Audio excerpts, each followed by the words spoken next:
Ставањето на Охрид на листата на загрозени подрачја на УНЕСКО ќе предизвика сериозен удар врз локалната економија, а целосно ќе го стопира развојот на градот во секаква смисла на зборот, вели градоначалникот Пецаков во пресрет на доаѓањето на представниците на УНЕСКО од 25 до 27 овој месец. За него се неприфатливи тезите на дел од екологистите и граѓанските активисти дека доколку не прогласат за подрачје во опасност, дури тогаш целото внимание ќе се насочило кон Охрид и оти требало да се искористи таа шанса да ги најмиме сите експерти да добиеме поддршка, вклучително и финансиска. Според Пецаков, работите не стојат така.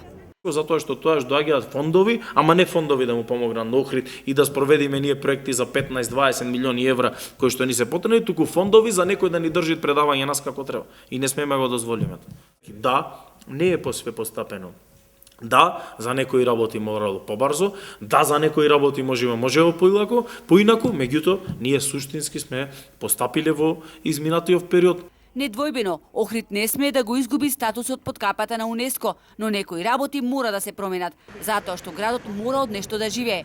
Престрогите критериуми кои ги наметнува УНЕСКО го спуштија прагот на толеранција и предизвика отпор кај граѓаните.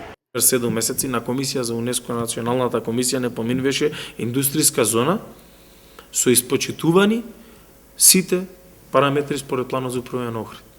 Едноставно не поминуваше.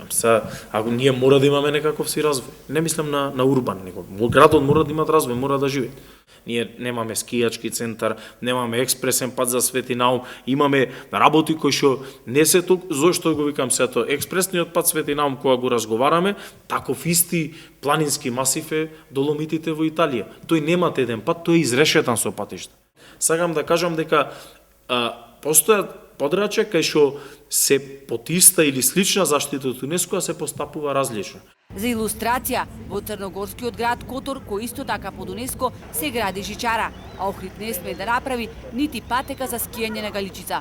Сепак, Охрид мора да го сочува статусот под УНЕСКО, оти тоа е наша најголема придобивка, вели Пецаков, и очекува да бидат препознаени досегашните заложби и да ни дадат дополнителен рок од 2 години, затоа што се потребни сериозни средства за исполнување на одредени препораки.